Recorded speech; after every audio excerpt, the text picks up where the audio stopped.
Welcome back. My name is Jim Kaseman. We're talking about how to get to know God intimately. And of course, our text, I guess you'd say, is Hebrews 11:6.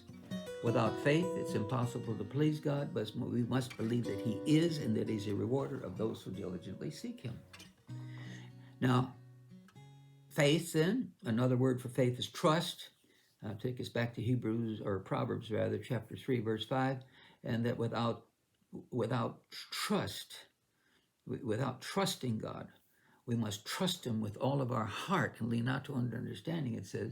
So we must trust Him with all of our heart. Now, in order for relationships to be intimate, there has to be trust both ways. No trust, no intimacy.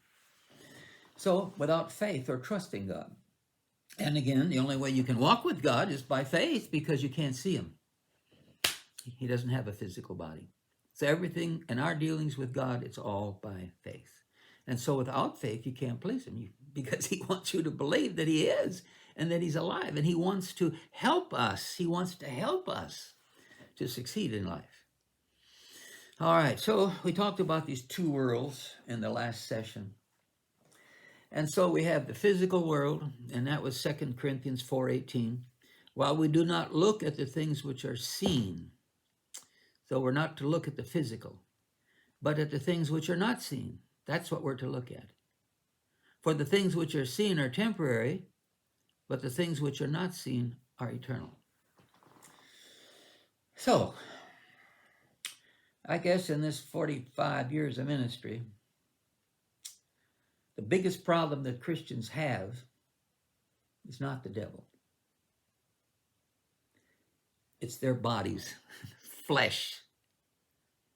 That's the biggest challenge that Christians have, is the flesh or the physical body or this physical world. All right, now we have 5 physical senses in this physical dimension. If I can see it, taste it, smell it, or touch it, I'll believe it. Well, there's also in the spiritual dimension, we also have senses. I'm going to come back here to Luke chapter 16 and here in verse 19, it's talking, beginning with verse 19, it's talking about the rich man and Lazarus. Luke 16:19. There was a certain rich man who was clothed in purple and fine linen and fared sumptuously every day. But there was a certain beggar named Lazarus, full of sores, who was laid at his gate, desiring to be fed with the crumbs which fell from the rich man's table. Moreover, the dogs came and licked his sores. Now, verse 22. So it was that the beggar died and was carried by the angels to Abraham's bosom. Abraham's bosom was the type of God, or heaven, or paradise. The rich man also died and was buried, and being in torments in Hades. See, here he is. He's in hell now. The rich man went to hell. The beggar went to heaven. But now notice here, verse 23. And being in torments in Hades, he lifted up his eyes. His eyes? Now, when physical bodies die, you have physical eyes.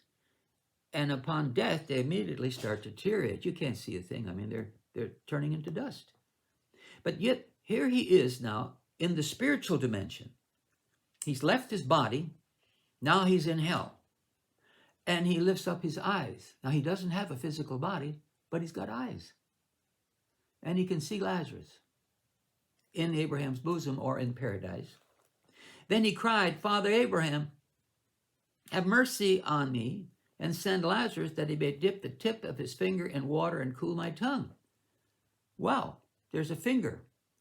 And he could cool his tongue. He's got feelings. The finger, in water, cool my tongue, for I am tormented in this flame. So we see he can see and he has feelings. He can see, he can feel, and he can hear. For Abraham said to him, or God said to him, Son, remember that in your lifetime. So he could hear, but here is memory. No, again, the physical brain is deteriorating, is turning into dust.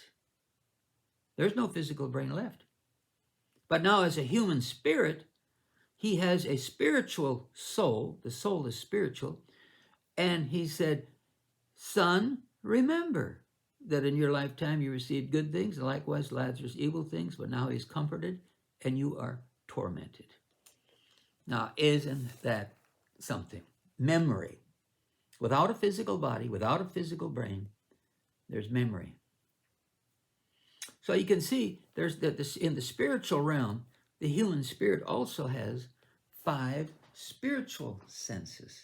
It can see, it can hear, taste. What would I leave out? Anyway, at least we saw 3 of them right there.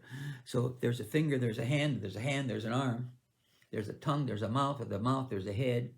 So you begin to see that the human spirit looks like the physical body. He recognized Lazarus without a physical body. Isn't that something? See, so as a human spirit, the physical body looks similar to the human spirit. You know, I'm whatever, 77 years old right now, or just about 78. But about, I don't know, see, that's 80. I say, no, yeah, it's almost 80. So 40 years ago, when I was preaching, let's say, when I was preaching on spirit, soul, and body, I would say to them, now look, as I was standing behind the pulpit, if I could step outside of my body right now and stand right alongside my body, you'd see twins. See, now 40 years ago, physically and spiritually, we looked similar.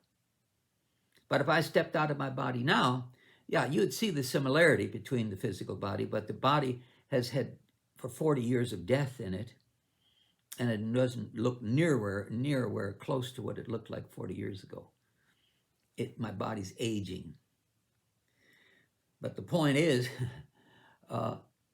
it's 2 different things, my physical body and me. 2 different things, 2 different worlds. The physical body will never get into the spiritual realm. Things of the physical can't enter the things of the spiritual realm. In other words, you can't take, when you die, you can't take anything physical with you to heaven. Nothing. Nothing. The only thing you'll receive when you get to heaven is the rewards that you did as you were committed to God and loyal and obedient to God. You'll receive rewards for those good works. That goes on ahead. That's spiritual. But you can't take anything physical into heaven. Now, the scientists know there's dimensions. And they're trying to figure out how to get into these dimensions. See? And even the so-called smartest man in the world, the one that was crippled in the wheelchair or whatever, I forget his name, but he died and said there's no God. And then he was even looking for what the scientists call a wormhole, and they figured if they could get through that hole, they could get into another dimension. See, but you can't take your physical body into the spiritual dimensions. Now, there's dimensions, plural, and of course, I'm only aware of the physical and spiritual dimension right now. But even in the spiritual realm, there's the dimension of heaven and there's dimension of hell. That's a separate dimension, hell. Hell's another, and heaven's another dimension. And like it says right here in verse 26, and besides all this, between us and you there's a great gulf fixed, so that those who want to pass from here to you cannot, nor can those from there to pass to us. So you can see in the spiritual dimension there's 2 dimensions where you can't get from heaven to hell or hell to heaven. There's no way you can get there separated in the spiritual dimension. So we're talking about different worlds. I know we're right now talking about 2 worlds, but there are other dimensions out there, and but we're confined to this one right now. It gets pretty exciting when you start talking about the spiritual things that pertaining to God, well, it just gets exciting. All right, so we'll talk more about the fact that we stand in between 2 worlds, and that the biggest problem or enemy that we have is our own body. And we'll explain that in the next session. Meanwhile, be blessed in all that you set your hands to do. Looking forward to the next session.